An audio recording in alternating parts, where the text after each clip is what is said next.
Live? Are we live? Or are we dead? Are we awake? Are we asleep? Is it really possible to wake up? All this talk of ass sending your ass into outer space, ascending, expanding, awakening, becoming eternal life humans, overcoming. I think Jesus puts it, overcoming. To him that overcometh, he shall no longer go out, but be made a pillar in the temple of God and no longer go out. You don't have to go into forgetfulness. That's what Buddha talks about. Is it real? Are these awakenings real, or is it just spiritual fantasy, But in my view, this is all my recent views, could change tomorrow or in 2 minutes. We're the creators. We are the projector. We're the light producer, or pieces of source. So what we believe, or what we ascribe to, or what we're programmed with, garbage in, garbage out. Health in, health out. Hi-ho, or gigo, garbage in, garbage out. So when we believe there is no such thing as anything beyond meat, flesh, bodies, reductionist Cartesian materialism, because we're the creators, we create that. We create our own evidence. And this is the reflective mirror, the feedback loop. See? I told you it was that way, and that's what happens. And sometimes we're so powerful, it affects other people, and then we get thousands or millions of other people to ascribe to our B, the lie, and get an F, our belief system. And so it is. And so it becomes. Scientism, religionism, doesn't much matter. People read a book on science, and they go, I believe that. How is that different than reading a book on spirituality and I believe that? It's just beliefism. Scientism is mostly beliefism. Most people who ascribe to scientism, they haven't done any experiments on themselves or themselves. They've read books. And then they have reproducible experiments. It gets a little bit better and so forth. But eventually you end up with the observer effect, and you're looking in your own mirror, in your own consciousness of your own mirrored internal subconscious. And that's when you get to the hall of strangeness. And particles don't exist, and it's all energy, and it's flexible, malleable, multiple universes and multiple timelines, which is where science is at today, if they're honest, in my opinion. So is it really possible to wake up? Yes, in my opinion. I've met masters. I've met Jesus 3 times. I've met, and people, and you're gonna have some people will have a belief system. Oh, you're in your mind. You're just lost yourself. That's all fantasy. That's true. On one level, all the gods only exist in your brain. There's no gods. There's only you. There's only consciousness. There's only awareness. It gets funky and scary, to be honest. It's kind of scary for me this last year. So is it really possible to wake up? Yes. It's a motherfucker. Now that's a belief too. I had interest the last 15, 20 years of, there's got to be an easier way. Why does awakening have to be so hard? And I'm still petitioning. You cannot petition the Lord with prayer.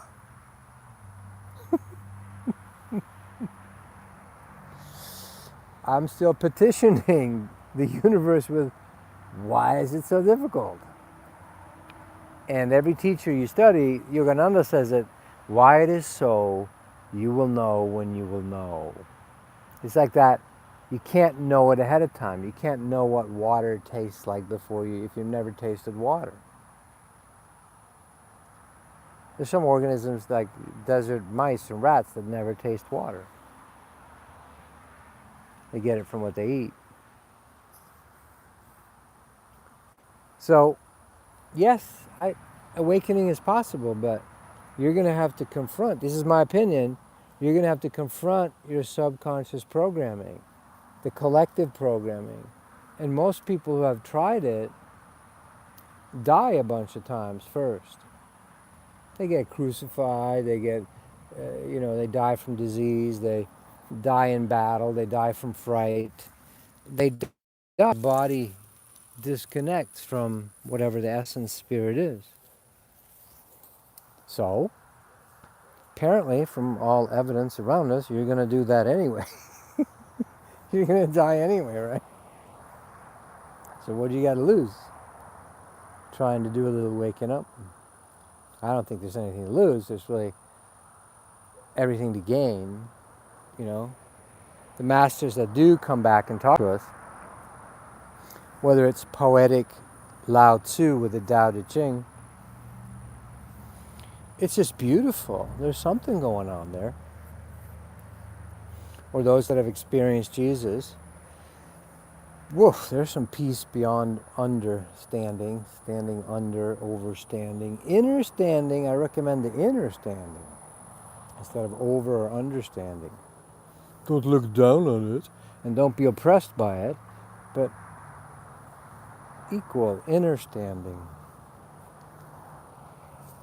So it is possible.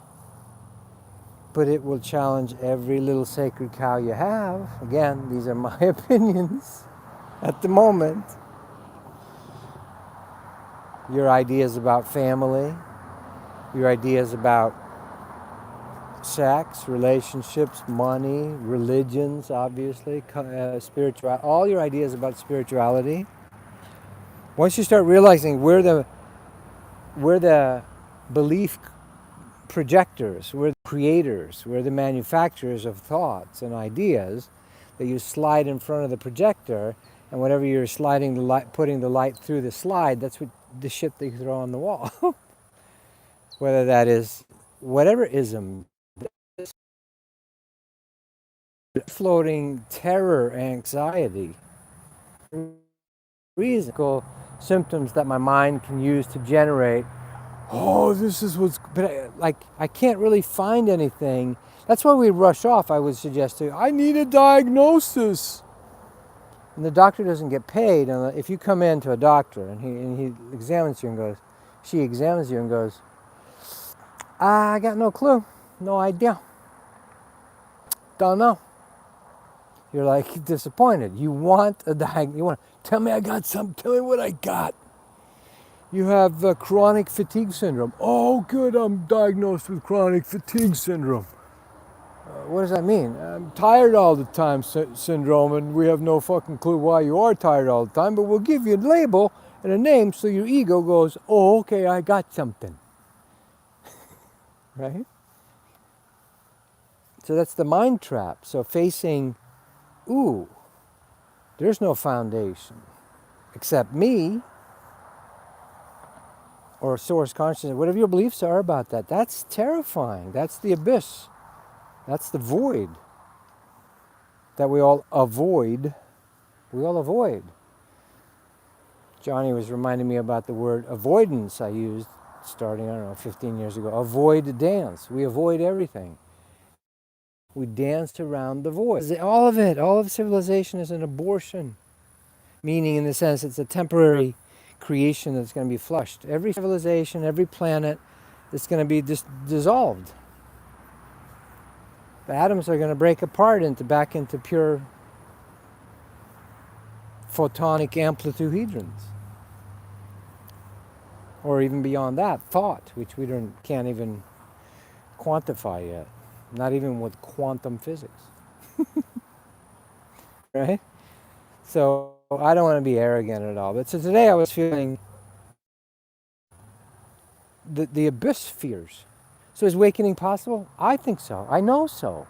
I've met Saint Germain, Jesus, Sai Baba, I haven't met Babaji yet.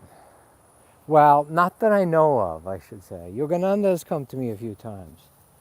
Mother Ayahuasca, of course. I'm still scared of her right now. I did 50 ayahuasca ceremonies, and she kind of showed herself to be very, very real in the 3D reality. And part of me is, your fears will come up. It's like a good teacher is going to scare you too. You're going to go, you're the devil to your if you have a real teacher, you will have thoughts that go, you're fucking evil. Or you're the savior. You're going to save me, or you're the devil. You're going to Jekyll and Hyde on your own teacher, on your real teachers, or your friends, on yourself. How else can you integrate the light, the polarity, duality, the divided hemispherical good and evil separation of the oneness of the Tao? Lao Tzu gets the closest, in my opinion. The way of things. He's trying to say something without ascribing, describing, lowering, de-evolution.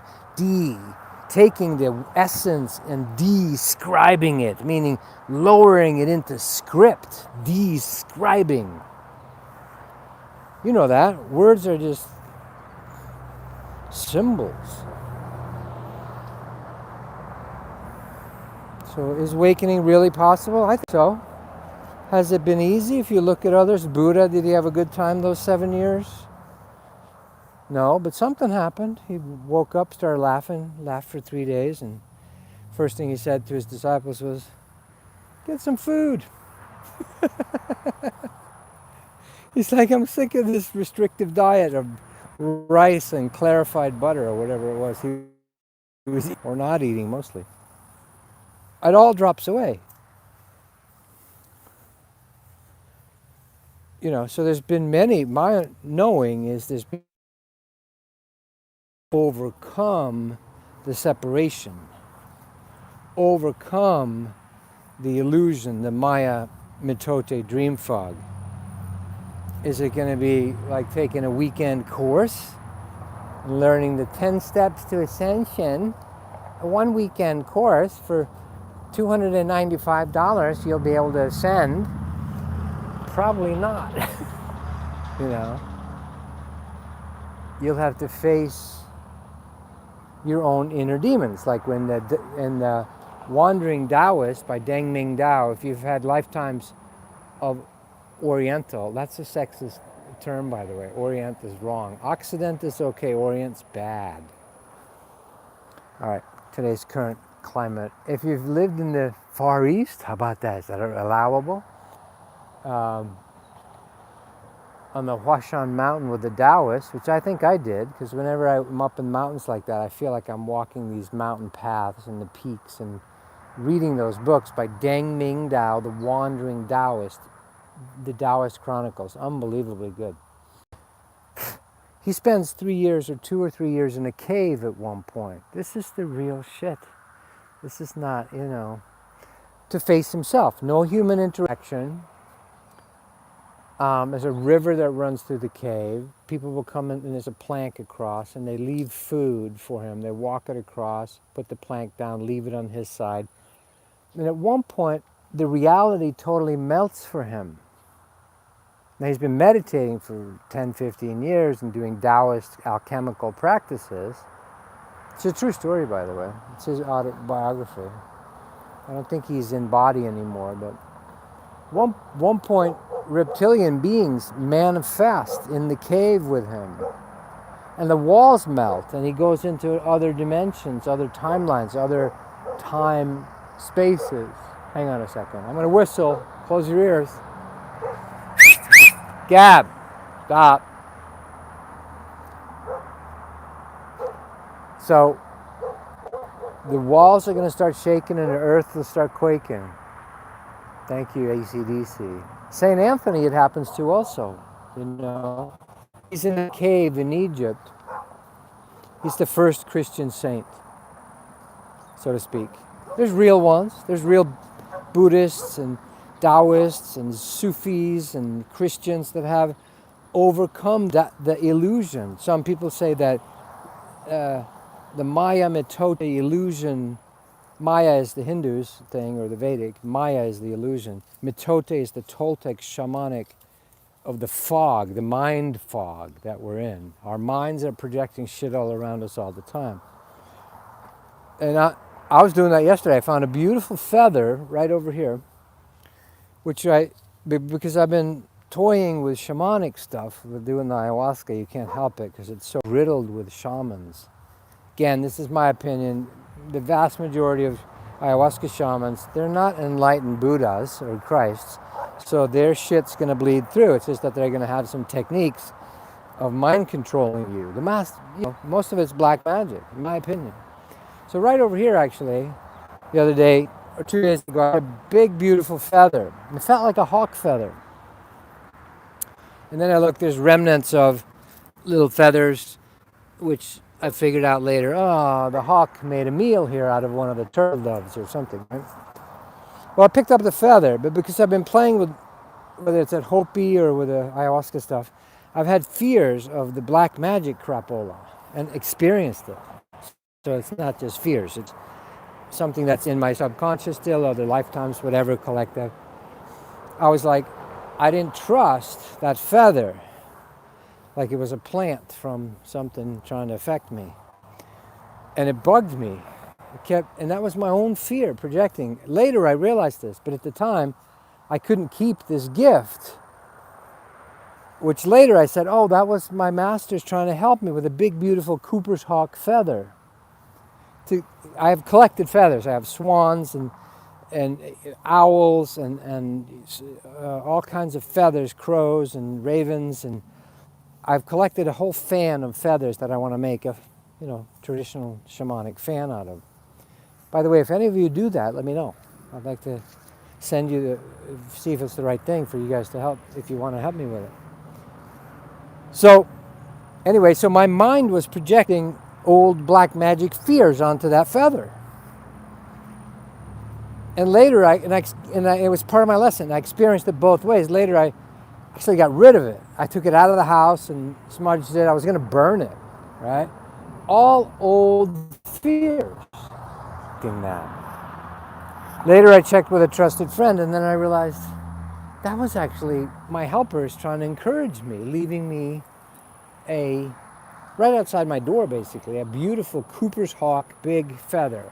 These hawks that live here in Arizona. And I felt bad. I go, oh my God, I fucked up.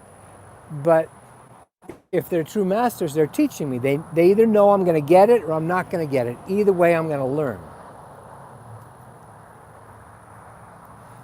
So is awakening really possible? Yeah, but you'll have to face these rideaux, these veils of your own mind fog, maya mitote. You'll take something meant for good and twist it into evil because of your your thinking about it. You're projecting your mentality on it. I was going to tell about St. Anthony. So it's about 120 AD after Jesus has died. St. Anthony's he's also called Hilarion, which is one of the ascended masters. Very real. I've never met him, but I've heard of him from others that I trust, and it rings true. So he's in a cave down by the Red Sea, sort of the coast of Egypt, south of the Suez today, where people go. Because he lived in his cave for 30, 40 years. I'm basically bread and water, meditating, prayer, old school, suffer, and all that, right? Or, super austerities, just like Buddha did. Buddha, look at those, you ever see the statue where all his ribs are showing? And that's Buddha doing the austerities, or the mortification of the flesh. So St. Anthony's doing that. And towards the end of his life, he approaches the place where reality melts, the Maya Mitote dream fog, which happens under psychedelics. You'll have things start melting for you, this reality. You get a glimpse of it, but you don't usually stay there, DMT is I've never done it, but I know that the frog, Bufo alvarius DMT, the only animal DMT that they've really found and isolated to be able to use, not plant DMT. Friends of mine have done it, and we try to import the frogs and everything to Peru, but anyway, the Peru customs, they confiscated stuff, right? Someone was going to carry down the frogs, and anyway, blah, blah, blah. St. Anthony's, literally towards the end of his life, as he's starting to melt, the wall, he's in an old Egyptian tomb. That's where he spent, and it's a pilgrimage day. Look it up, St. Anthony's Cave. Google it. Well, I think it'll show up. And you can go there today. It's a pilgrimage spot. And all of a sudden, the walls start melting. The jackals and the birds and the different gods, Thoth or Horus and these guys. But the jackals come off the walls. They come to life for him. It's real. It's as real as this. It's a Maya Mitoti dream fog. They start biting him. And then eventually he projects a Satan devil. Jesus calls the devil is the illusion, the Maya, some teachers say. The Maya Mitoti dream fog is what Jesus calls the devil. And anything we hold collectively is real. So is the devil real? Absolutely, because you got millions of people believing in it, and you create it. You create it. We create it. Now, he's not all bad, by the way. I've met the devil briefly. He said, "I'll see you later," and handed me off to two of his guards, two of his big Gorgar and Asgaroth. I'm telling the truth here, in ayahuasca ceremonies, but it's also inside my head. That's totally true. When I got my teachers to talk to me, the shamans, I go, well, how did you experience that? Because I'm experiencing full-on Shiva and Jesus next to me during one of the ceremonies. And he says to me, well, I saw it all inside your head. And I'm like, am I making this up? No, it's as real as anything else, because it's all happening at the zoo, which is inside you, your whole system. So St. Anthony is getting bit by these jackals and attacked, and the devil, his imagery of the devil shows up and goes, there's no God. I am the Lord of this world, right? And St. Anthony's like, no. And then finally Jesus and God show up, and he says, why? And you can't explain that one. He says something like, Jesus tells him, I was always with you. So I don't want to go farther with that, because it's speculation. We're in super speculative territory unless you get there yourself. But so these are the hints, I think, the little mind droppings, the heart droppings, the spirit droppings for us to follow, the little elves singing along the yellow brick road. Is awakening possible? Yeah. But if you look at St. Anthony or Buddha or whoever, shit went down. Getting bit by jackals, getting attacked by demons, crucified, whatever. You'll have to, if you want to pass the physical, I said a few years ago, you're probably going to have to get past the physical. I don't want to invoke it. It's terrifying to me already. I just want to do it at my own pace, at a speed that doesn't feel super dramatic, super drama, and karma. But you may die a few times on the way there. You may crash and burn. So what? It's like those movies lately where there's a time loop and you go back and try to redo it. There's one with Jake Gyllenhaal. He was on a subway in Chicago or something. There's one with Tom Cruise. I couldn't get myself to watch it, where he's in kind of futuristic armor. And then in Doctor Strange by Marvel, he has that at the end. He does the time loop and faces down a collective demon, if you will. It's very beautifully done. I call it an instruction manual, Doctor Strange. So is awakening possible? Yeah. But it's not going to be a walk in the park. It's not a cakewalk. You're going to face your stuff. How else are you going to get past the physical? Unless you get past the physical. We have mosquitoes now because it rained here recently. That's why I'm kind of itchy walking around. All right. So is awakening possible? I think so. It's happening to me in a little tiny way. I've been having a Kundalini awakening a couple of times in my lifetime, and they're terrifying. The walls start quaking, the earth starts shaking. I mean, holy shit. Today I was in, not paranoid land, you could say, because it's just archetypal, free-floating anxiety, fear, deep fear of, I don't even know what. I can't label it. And I'm learning to still drive the car, go to the store, while I'm feeling it. And in the observer mode, so, when people go, oh, just take this magic pill, you'll be awake. Maybe not. You know, you'll be saved by just doing this little ritual. Maybe not. It might be a good start, but then for you to incorporate it, to make it real, realize it, make it real in your own experience, awakening is possible. But I would, I, I like being real about it, realistic. See if you can see any beautiful clouds here. A little bit over here.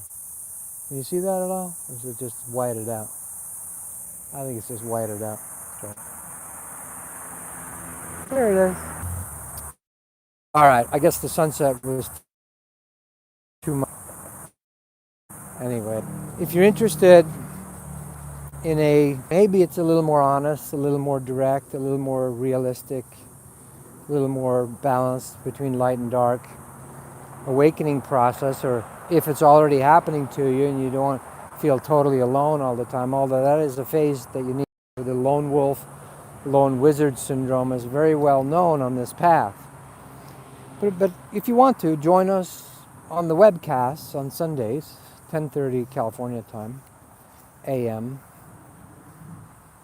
tobiaslars.com. And I recommend you start with the inner body awakening. It's a form of a Shiva technique. Some people liken it to Nidra Yoga, but it's more detailed, I would suggest. And then moving on to the alchemyenergyprocess.com or theheartenergy.com. What do we got here? Doggies? We got a bunch of doggies. Much love. Is it possible to wake up? Yeah, but it's not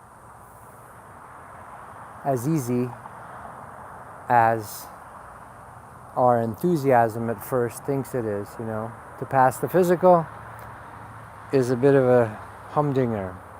But if you can come up with there's got to be an easier way. There's an article maybe out there on the internet by me by that title, there's got to be an easier way, which is what I screamed out or in my head the first time I ever did ayahuasca. I said, there's got to be an easier way than all this pandemonium craziness. And I'm not doing my ayahuasca. I might never do it again. I got enough of that for what that's about.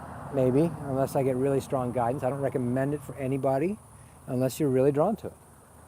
And, you can always ask directly for that. Much love, and I'll probably be doing, God willing, some more of seminars maybe in Sedona, or invite me into places. I think I still would enjoy that, to travel some again and do that. But maybe in 2019, some of that. I had to take this year off. Totally I'm still upgrading. I'm not out of the woods here at all. You got to honor what's happening, on this awakening process. Being real, keeping it grounded. I'm excited and mixed with terror of the void. Caught in the crossfire of brilliant intention and fear somewhere. Much love. We can do this. But don't go too fast. Find what's attractive to you. I'm interested in creating as pleasant as possible way back to awakening, to overcoming the Maya Metote dream fog. That's my interest. And, a lot of shamans would die during their rituals. They wouldn't come back. And everyone would say, well, he wasn't ready, so he died. That was normal. That is normal. That's what happening is now, right? We're all dying. Very, very few overcome and take their body with them. But I do think it's possible. And we'll get back to it. All right, much love. Mo later.